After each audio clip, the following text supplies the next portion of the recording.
नौकरों ने जैसे ही खुद को मारा, उनके खून से जमीन पर मौजूद एक जादू एक्टिवेट होने लगा। लीडर के गले से भी फव्वारे की तरह खून निकल रहा था और वो जादू के ठीक बीच में खड़ा था। खून की ताकत से चलने वाली कठपुतलियां, भूपेश भ्रामक ने कहा। वो बस कठपुतलियां थीं? राज ने हैरान होकर कहा। राज ने देखा कि लीडर अपने हाथ में तलवार टेक्निक की तस्वीरें लिए था। राज को समझ नहीं आ रहा था कि यह आदमी मरते हुए भी टेक्निक यहां से बाहर कैसे ले जाने वाला था, लेकिन उसे चौकन्ना रहना जरूरी था। सीनियर, उस आदमी के पास परितोष परिवार की तलवार टेक्निक की 4 तस्वीरें हैं। हम उसे ये नहीं ले जाने दे सकते, राज ने चिल्लाकर कहा। राज के अंदर मौजूद भूत उन तस्वीरों की तरफ जाना चाहता था, लेकिन राज ने असली सेल्फ मेडिटेशन का इस्तेमाल करके खुद को काबू किया। इसके बाद वो सहस्त्र भेदी लेकर सीधा आगे की तरफ दौड़ पड़ा। वो हर हाल में तलवार टेक्निक वापस लेना चाहता था, लेकिन बंदिश के पास पहुंचते ही खून तीरों की बारिश में बदल गया और राज की तरफ बढ़ा। राज ने अपने भूत के सुनहरे कवच का इस्तेमाल किया, लेकिन वो इस ताकत के मुकाबले बस एक बार ही काम आ सकता था। राज ने तुरंत अग्नि तलवार का इस्तेमाल किया और दूसरी तीरों की बारिश पर मार दिया, लेकिन राज की टेक्निक छोटे छोटे टुकड़ों में बट गई। ये तो रिक्ति काट टेक्निक लगती है, पंखुड़ी ने कहा। हाँ, ये वाकई रिक्ति की शक्ति ही है। राज, बेसब्र मत बनो। वैसे भी अच्छी चीजें इंतजार करने वालों को ही मिलती है। हालांकि मैंने नहीं सोचा था कि मुझे रिक्ति शक्ति देखने मिलेगी, भूपेश ने कहा। असल में रिक्ति की शक्ति का सही इस्तेमाल 9वें लेवल के जादूगर कर सकते थे, लेकिन लीडर उनमें से नहीं था। इसके बावजूद उसने रिक्ति शक्ति का इस्तेमाल किया था, जो कि चौंकाने वाली बात थी। इतने में ही खूनी रोशनी ने लीडर को पूरी तरह से ढक लिया।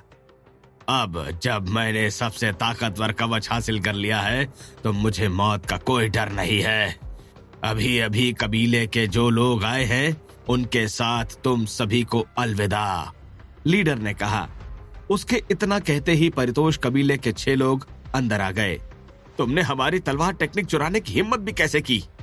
एक कबीले वाले ने कहा और लीडर की तरफ दौड़ा। वहां मत जाना, राज ने तुरंत चिल्लाकर कहा। चाहत, कबीले वाले ने राज को देखकर कहा। वो रिक्ति बंदिश है, अगर तुम वहां गए तो तुम मारे जाओगे, राज ने कहा। तो फिर हमें क्या करना चाहिए? हम ऐसे ही हाथ पर हाथ धरे अपने कबीले की टेक्निक चोरी होते नहीं देख सकते, कबीले वालों ने कहा। बेसब्र मत बनो, इंतजार करने वालों को ही अच्छी चीजें मिलती हैं, राज ने कहा। चाहत वाकई होशियार है, उसने जो कहा वही सही है। अगर तुम यहाँ आए तो तुम मारे जाओगे। तुम्हें तलवार टेक्निक आती है, ऐसे में हम अगली बार मिले तो मैं तुम्हें अपने से जोड़ने का मौका दूंगा, लीडर ने कहा। यह सुनकर राज को कपकपी दौड़ गई। पंखुड़ी अपनी हंसी रोकने की बहुत कोशिश कर रही थी। चाहत, कभी दोबारा जरूर मिलेंगे, लेकिन जाने के पहले मैं तुम लोगों को एक छोटा सा तोहफा देना चाहता हूँ, लीडर ने कहा और चुटकी बजाई। किनारे में रखी एक गेंद में धमाका हुआ और चारों तरफ धूल उड़ने लगी।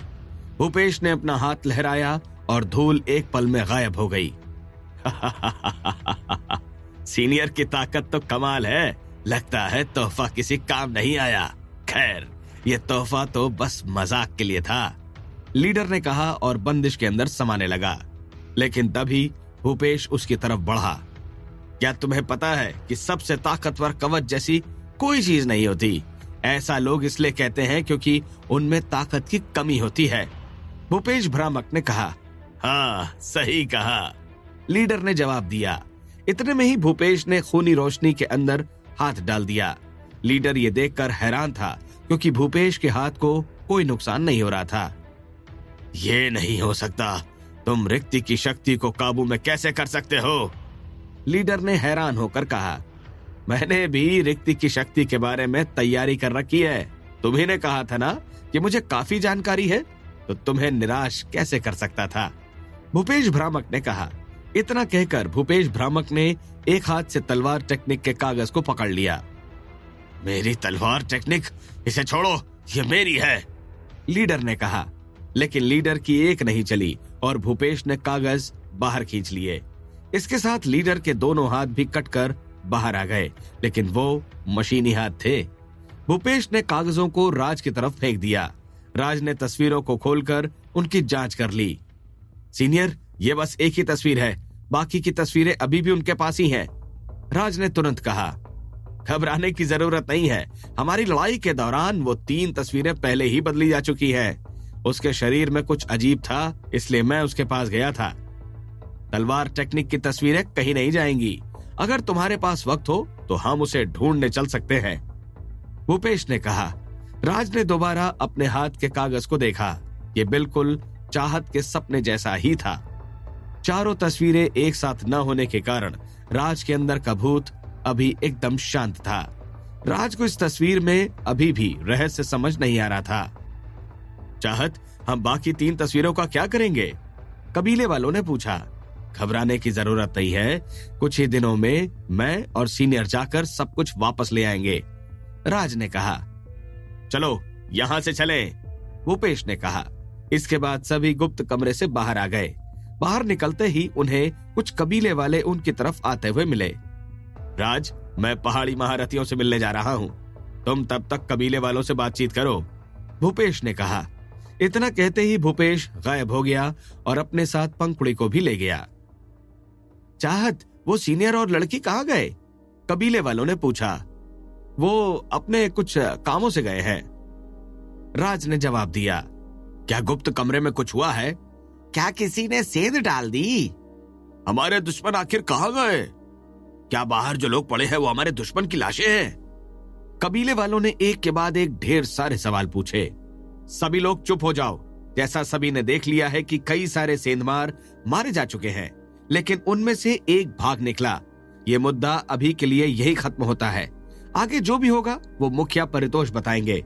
अब परितोष को निपटारा मंच भेजकर किसी सीनियर को लाने के लिए कहो, ताकि ये कोहरा खत्म किया जा सके। जो लोग मास्क पहने हैं वो बेहोश साथियों की मदद करो और उनके घाव ठीक करो। गुप्त कमरे को बंद कर दो और किसी को भी अंदर मत जाने देना। गलत इरादे वालों पर नजर रखना और चौकन्ने रहना, राज ने अपना हाथ उठाकर कहा। इतना सुनते ही कबीले वाले आदेश के हिसाब से काम करने लगे। चाहत, हमारे 2 लोग अंदर कैसे मरे? कबीले वालों ने पूछा। जब मैं अंदर गई तो वो मर चुके थे, राज ने कहा। इतने में ही वहां मौजूद लोगों को खुजली होने लगी। राज हैरान था। तभी उसे याद आया कि लीडर ने धूल का जो धमाका किया था, असल में वो उन्हें मारने नहीं बल्कि जहर देने के लिए था। भले ही भूपेश ने उस धूल को खत्म कर दिया था, लेकिन वहां मौजूद लाशों पर धूल जमा हो गई थी। जैसे ही कबीले वालों ने अपने साथियों की लाशों को उठाया तो उन्हें जहर के कारण खुजली होने लगी। अपनी रक्त और कुंडलिनी की शक्ति का इस्तेमाल करके इसे दूर करने की कोशिश करो, राज ने कहा। उन्होंने राज के कहे मुताबिक काम किया, लेकिन कोई नतीजा नहीं निकला। बर्दाश्त करो, खुजली मत करना, लाशों को एक तरफ रख दो और किसी को उन्हें छूने मत देना, राज ने कहा। राज ने अपनी असली कुंडलिनी की मदद से उन लोगों की खुजली में थोड़ी राहत पहुंचाई, लेकिन अभी भी वो पूरी तरह से ठीक नहीं हुए थे। इसके बाद राज खुद निपटारा मंच की तरफ चल पड़ा। इसके पहले उसने कुछ लड़कों के कपड़े ले लिए थे। अब वो ब्रोच से अपना भेष वापस बदलना चाहता था। इस समय निपटारा मंच पर जगीरा और चंद्रशेखर के बीच की लड़ाई बस खत्म होने वाली थी। जगीरा चंद्रशेखर पर झपटा, लेकिन चंद्रशेखर ने उस पर जो हमला किया उससे जगीरा का हाथ कट गया। जगीरा एक हाथ की बदौलत 4थे लेवल का होने के बावजूद भी एक कमजोर जादूगर हो गया था। तुम हार गए, चंद्रशेखर ने कहा। मैं हार मानता हूँ, जगीरा ने कहा। इस वक्त भ्रमताला के लोगों के चेहरे लटके हुए थे, जबकि परितोष परिवार की खुशी का ठिकाना नहीं था। 3री कैटेगरी का विजेता परितोष परिवार है, सुपरवाइजर ने कहा। किसी ने नहीं सोचा था कि चंद्रशेखर बीच मुकाबले में आकर परितोष परिवार की डूबती नाव को पार लगा देगा। जहां एक तरफ परितोष परिवार के जीतने की कोई उम्मीद तक नहीं थी, वहां आंखों के सामने जीत देखकर परितोष परिवार की खुशी का ठिकाना नहीं था। इस राउंड के नियमों के हिसाब से अब परितोष परिवार भ्रमताला पर अपनी शर्तें लागू कर सकता है, सुपरवाइजर पुष्कर ने कहा। अपनी शर्त रखें? मैं तो भूल ही गया था कि निपटारा मंच पर ऐसा भी कोई नियम है। मेरी शर्त बहुत ही साफ है, मैं भ्रमताला कबीले की भ्रमताला स्क्रिप्चर चाहता हूँ। चंद्रशेखर ने कहा। चंद्रशेखर की बात सुनकर जगीरा हैरान रह गया। भ्रमताला स्क्रिप्चर उनके कबीले की सबसे खास टेक्निक थी। भले ही उसका लेवल बहुत ज्यादा नहीं था, लेकिन इससे चौथे लेवल का हमला किया जा सकता था। ये नहीं हो सकता, जगीरा ने कहा। मैंने अपनी शर्त रख दी है। अब मुझे उम्मीद है कि सुपरवाइजर मेरे साथ इंसाफ करेंगे। चंद्रशेखर ने कहा। अपने कबीले पहुंचकर हम अपने सीनियर के सामने ये मुद्दा रखेंगे। हम इस बात की गारंटी लेते हैं कि 1 हफ्ते के अंदर भ्रमताला स्क्रिप्चर आपके हाथ में होगा। सुपरवाइजर ने कहा। मुझे ये निष्पक्षता बहुत पसंद आई। चंद्रशेखर ने कहा। हम तो बस अपना काम कर रहे हैं। अब जब निपटारा मंच का फैसला आ गया है तो हमारी जिम्मेदारी भी खत्म होती है। अब हम अपने कबीले पहुंचकर सारी जानकारी दे देंगे। अब हम चलते हैं। सुपरवाइजर पुनीत ने कहा। क्या छू मंत्र इतनी आसानी से हार मान लेगा? आखिर वो लीडर कौन था और उसे किसने भेजा था?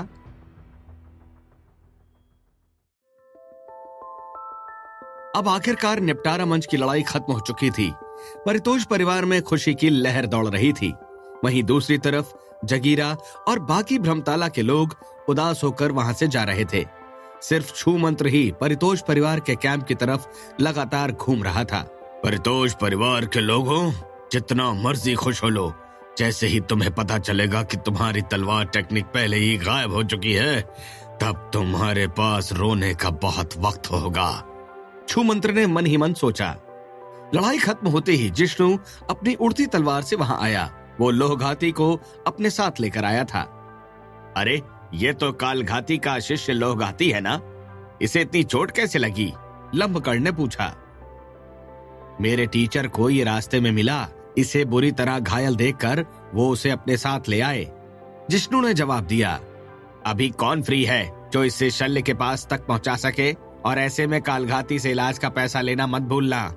लंबकर्ण ने कहा। ये कालघाती का शिष्य है और किसी को कालघाती को ये जानकारी देनी होगी, तो फिर मैं ये काम करना चाहूंगी। अभी मेरे पास काफी समय है, परी ने तुरंत कहा। इतना कहते ही परी ने अपनी तलवार बुलाई और लोहघाती को लेकर उड़ गई। रास्ते में ही उसने बाबा बैरागी से उधार लिए फोन से कालघाती को मैसेज डाल दिया कि वो उसके शिष्य को लेकर इलाज के लिए शल्य के पास जा रही है और इसलिए कालघाती उससे वहीं मिले। इसके बाद उसने शल्य को बताया कि वो 2 लोगों के इलाज का बंदोबस्त तैयार रखे। कालघाती का शिष्य लोहघाती बुरी तरह से घायल है और दूसरा मरीज खुद कालघाती होने वाला है, परी ने मैसेज में बताया। मिष्टी, 2 लोगों के बेड तैयार करो। शल्य ने तुरंत मिष्टी से कहा। ठीक है, मिष्टी ने जवाब दिया।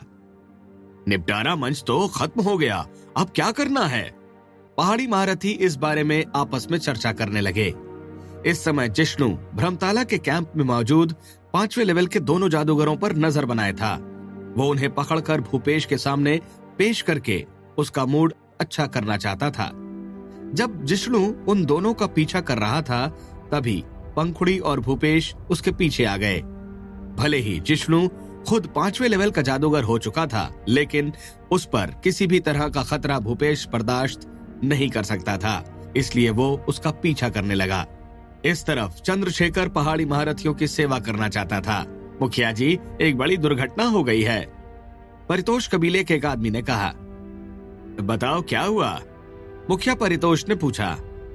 मुखिया जी, कोई हमारे गुप्त कमरे में घुस गया और उसने तलवार टेक्निक चोरी कर ली। इसके अलावा हमारे दुश्मन ने एक कोहरा हमारे पूरे इलाके में छोड़ दिया है, जिससे हमारे कई लोग बेहोश हैं, उस कबीले वाले ने कहा। यह सुनते ही पूरे कैंप में गहरा सन्नाटा छा गया। वो लोग अभी कहाँ हैं? मुखिया परितोष ने पूछा। उनमें से ज्यादातर लोगों को चाहत और उसके दोस्तों ने मार गिराया, लेकिन जिसने तलवार टेक्निक चुराई वो भाग निकला, कबीले वाले ने कहा। और तभी उसकी नजर वसीम की तरफ पड़ी, जहां चाहत बैठी हुई थी। अरे चाहत, तुम यहाँ क्या कर रही हो? उसने पूछा। ये सब मैं तुम्हें बाद में बताऊंगी, अभी हमारी हालत क्या है ये बताओ, चाहत ने पूछा। मेरे यहाँ आने के पहले तक सब ठीक होने लगा था। हमारे लोग बेहोश लोगों का इलाज कर रहे हैं। कुछ लोग गुप्त कमरे की रक्षा के लिए खड़े हैं और मैं सबको खबर देने के लिए यहाँ हूँ। कबीले वाले ने कहा। चंद्रक, सभी लोगों को लेकर जाओ और मौके को समझो, मैं थोड़ी देर में आता हूँ। चंद्रशेखर ने कहा। चंद्रक ने तुरंत ही सिर हिलाकर हामी भरी और वहां से चला गया। मैं आप सभी को न्योता देने वाला था, लेकिन एक छोटी सी दुर्घटना के कारण अब मैं शायद ऐसा नहीं कर पाऊंगा। चंद्रशेखर ने पहाड़ी महारथियों से कहा। साथी जादूगर, चंद्रशेखर कोई भी अनूनी के बारे में नहीं जानता। पहले तुम अपने परिवार का मामला निपटाओ, तब तक हम लोग यहीं हैं। बाबा बैरागी ने कहा। मैं चाहत, चंचल और कुछ लोगों को आपके पास छोड़कर जाता हूँ। इस मामले से फुर्सत होते ही मैं चाहूंगा कि आप लोग हमें सेवा का मौका जरूर दें, चंद्रशेखर ने कहा। इसके बाद चंद्रशेखर तलवार पर उड़ गया। अब जब हम परितोष कबीले नहीं जाने वाले हैं तो हमें क्या करना चाहिए? लंबकड़ ने कहा। मैं कंपटीशन कराना चाहता हूँ। जितना मुझे याद है, हर 10 साल में होने वाला तलवार कंपटीशन शुरू होने वाला है ना? वसीम ने लैपटॉप बंद करके कहा। उड़ती तलवार कंपटीशन? हाँ, वो शुरू ही होने वाला है। सीनियर, क्या आप इस कंपटीशन को संभालने के बारे में सोच रहे हैं? बाबा बैरागी ने पूछा। नहीं, उसमें तो मैं भाग तक नहीं ले सकता, इसलिए मैंने खुद का एक इवेंट बनाने के बारे में सोचा है, वसीम ने कहा। एक नया इवेंट? क्या यह भी उड़ती तलवार से जुड़ा होगा? लंबकड़ ने पूछा। नहीं, यह उड़ती तलवार से कोई ताल्लुक नहीं रखता। मैं हैंड गाइडेड ट्रैक्टर का कंपटीशन करना चाहता हूँ, वसीम ने कहा। वसीम की बात सुनते ही एक गहरा सन्नाटा पसर गया। सीनियर, लगता है मैंने ठीक से सुना नहीं। ये किस कंपटीशन के बारे में कहा आपने? त्रिकालदर्शी ने पूछा। हैंड गाइडेड ट्रैक्टर कंपटीशन, 4 पहियों की ट्रॉली वाली एक गाड़ी, वसीम ने कहा। ये सुनते ही चाहत की हंसी छूट गई। चाहत बहुत छोटी छोटी बातों पर हंस देती थी। सभी पहाड़ी महारथी हैरान थे। उनमें से कुछ ने तो अपने कानों को बजा कर भी देखा। उन्हें लग रहा था जैसे उन्हें कुछ गड़बड़ सुनाई दिया था। हालांकि ट्रैक्टर चलाने की दिक्कत इतनी बड़ी परेशानी नहीं थी, बल्कि वसीम इसे उड़ती तलवार कंपटीशन के साथ करना चाहता था। वो बड़ी परेशानी थी, क्योंकि इसे देखने के लिए हजारों की तादाद में लोग आते थे। ऐसे में इतने दर्शकों के सामने ट्रैक्टर चलाना किसी को भी सही नहीं लग रहा था। सीनियर, ट्रैक्टर तो काफी धीमे चलते हैं, क्या हम इसकी जगह कोई और गाड़ी चुन सकते हैं? लंबकड़ ने पूछा। बस इसीलिए ही तो मैं नॉर्मल ट्रैक्टर से ये काम नहीं करने वाला। सभी ट्रैक्टर मॉडिफाइड होंगे। जादूगर अपने ट्रैक्टर को किसी भी ढंग से मॉडिफाई कर सकता है ताकि उसकी रफ्तार और ताकत बढ़ सके, वसीम ने कहा। सीनियर, लेकिन ट्रैक्टर तो सिर्फ जमीन पर चल सकते हैं। ऐसे में ये कंपटीशन उड़ती तलवार कंपटीशन जैसा मजेदार नहीं हो पाएगा, त्रिकालदर्शी ने कहा। तुम्हें इस बारे में सोचने की जरूरत भी नहीं है। मैं पहले ही इसका इलाज सोच चुका हूँ। केवल जमीन पर गाड़ी चलाना वाकई बोरिंग है, इसलिए हम ट्रैक्टर को पानी में चलने की काबिलियत भी देंगे। हम समुद्र के पास की ही कोई जगह चुनेंगे, जिससे कंपटीशन का आधा हिस्सा जमीन पर और आधा समुद्र में पूरा हो सके। अगर तुम चाहो तो हम और भी नए तरीके ढूंढ सकते हैं। मुझे लगता है कि समुद्र में ट्रैक्टर चलाना बहुत मजेदार होगा, वसीम ने समझाया। इसके बाद सरस अपनी बात रखने के लिए उठा, जबकि वो अभी तक कोने में दुबका बैठा था। सीनियर वसीम, मैं आपके इस आइडिया से पूरी तरह से सहमत हूँ। यह कंपटीशन सुनने में वाकई मजेदार लग रहा है और मैं इसमें सबसे पहले भाग लेना चाहूंगा, सरस ने कहा। सरस की बात सुनकर सभी पहाड़ी महारथियों ने अपने दांत पीसे। उन्हें सरस की यह हरकत जरा भी पसंद नहीं आई थी। सरस सभी पहाड़ी महारथियों की तरफ देखने लगा। असल बात यह थी कि उड़ती तलवार कंपटीशन या मार्शल आर्ट कंपटीशन के मामले में सरस का अपने साथियों से कोई मुकाबला नहीं था, लेकिन जब गाड़ी चलाने की बात हो तो सरस माहिर खिलाड़ी था। उसने कई बार इंसानों की कार रेस में भाग लेकर उसे जीता था। उसे रफ्तार की दुनिया का बादशाह कहा जाता था। इसी कारण सरस को इस ट्रैक्टर कंपटीशन के मामले में बहुत विश्वास आ रहा था। अगर मैं इस कंपटीशन में जीत गया तो शायद मैं सीनियर वसीम के और भी करीब आने में कामयाब हो जाऊंगा, सरस ने मन ही मन सोचा। बहुत बढ़िया, इस कंपटीशन में इनाम भी होगा। मैं ये कंपटीशन करवा रहा हूँ, इसलिए इनाम का बंदोबस्त भी मेरे ही जिम्मे आता है। टॉप 6 नहीं, टॉप 5 लोगों को मेरे साथ समुद्र में जादुई चीजें ढूंढने का मौका मिलेगा, वसीम ने कहा। असल में वसीम 6 लोगों को अपने साथ ले जाना चाहता था, लेकिन सरस ने लश्कर वाला काम अपने हाथ में लेकर एक जगह पहले ही भर दी थी। इसलिए इस इनाम के हकदार अब बस 5 लोग ही बचे थे। जादुई सामान? सीनियर, कैसा जादुई सामान? सरस ने पूछा। ये काफी पुराने इतिहास से जुड़ा सामान है। जब पिछली बार मैं एकांत मेडिटेशन में गया था, उसके पहले मैं एक वॉरशिप से टकरा गया था और तब मुझे वो सामान मिला था, लेकिन तब मैं मेडिटेशन के लिए जा रहा था, इसलिए मैंने उसे ज्यादा देखा नहीं। तब बस मैं उसे छुपा कर आ गया था, वसीम ने कहा। वसीम की ये बात सुनकर कई पहाड़ी महारथियों की रुचि जग गई थी। सीनियर, इतने कमाल के कंपटीशन में आप मुझे गिनना कैसे भूल सकते हैं? मैं भी इस कंपटीशन से जुड़ना चाहूंगा। अब तो मुझे कोई नहीं रोक सकता। लंगूर बने त्रिकालदर्शी ने कहा। उस पुराने जादुई सामान की खातिर मुझे भी इसमें शामिल कीजिए सीनियर, दामिनी ने कहा। मैंने भी कई साल पहले ट्रैक्टर चलाया था, निशित ने कहा। असल में मेरी तो ट्रैक्टर बनाने की एक फैक्ट्री ही है, ऐसे में मुझे टॉप 5 में आने से कोई नहीं रोक सकता, तलत ने कहा। ठीक है, तो मैं कंपटीशन के लिए ट्रैक्टर दे दूंगा। जो भी इसमें भाग लेना चाहता है मुझे बताए, मैं कम से कम समय में ट्रैक्टर पहुंचा दूंगा, बाबा बैरागी ने कहा। ठीक है, तो ऐसी ही रही, पहाड़ी महारथियों ने कहा। क्या राज वापस आ गया? बाबा बैरागी ने कहा। क्या आपको उससे कुछ चाहिए था? लंबखड़ ने पूछा। हाँ, उसे एक बड़ा तोहफा देने का वक्त आ गया है, बाबा बैरागी ने कहा। इसका आखिर क्या मतलब है? टफी ने पूछा। अब तुम्हारे घर वापस चलने का वक्त आ चुका है, बाबा बैरागी ने कहा। मैं नहीं जानता। अगर तुम्हारे कहने से मैं घर गया तो मेरे स्वाभिमान का क्या होगा? सबसे पहले मुझे ढूंढना शुरू करो और जब मैं मिल जाऊं उसके बाद मुझे घर ले जाना। कायदा तो यही कहता है। क्या तुम कायदा भूल गए हो? टफी ने कहा। ज्यादा नखरे मत दिखाओ, तुम काफी बाहर घूम चुके हो। अब राज को और परेशान मत करो, अब घर लौटने का वक्त आ चुका है, बाबा बैरागी ने कहा। मैं नहीं जानता। मैं राज के साथ मूवी बनाना चाहता हूँ। मैं उसमें लीड कुत्ते का रोल निभाऊंगा। मैं सुपरस्टार बनना चाहता हूँ। मैं वाकई वापस नहीं जाना चाहता, टफी ने पंजे हिलाकर कहा। इस बार तुम्हारी एक नहीं चलेगी, बाबा बैरागी ने कहा और टफी को पट्टा पहना दिया। बेवकूफ बाबा बैरागी, मैं तुमसे आखिर तक लड़ूंगा। ये पट्टा भी निकालो वरना मुझसे बुरा कोई नहीं होगा, टफी ने कहा। इसके पहले कि टफी कुछ और कह पाता, बाबा बैरागी ने चुटकी बजाई और पट्टे के फंक्शन एक्टिवेट हो गए, जिसके बाद टफी इंसानों के जैसा नहीं बोल पा रहा था। वो पूरी तरह से कुत्तों की तरह भौंक रहा था। ये बिल्कुल नए तरह का पट्टा है। ग्रुप के म्यूट का ऑप्शन मुझे काफी काम का लगा, इसलिए मैंने उसे इस पट्टे में भी डाल दिया, बाबा बैरागी ने कहा। टफी लगातार भौंकता जा रहा था। टफी ऐसे ही ज्यादा अच्छा लग रहा है, त्रिकालदर्शी ने कहा। इतना सुनते ही टफी ऊपर उछला और त्रिकालदर्शी को काट लिया। अब मुझे ट्रैक्टर का काम देखना है, तो मैं चाहूंगा कि तुम सभी राज का तोहफा चुनने में मेरी मदद करो। मुझे उसे 2 तोहफे देने हैं, एक तो सीनियर वसीम को लाने के लिए और दूसरा टफी का ख्याल रखने के लिए, बाबा बैरागी ने कहा। खुद को एकांत मेडिटेशन से लाने पर मिलने वाले इनाम की बात सुनकर वसीम हैरान रह गया।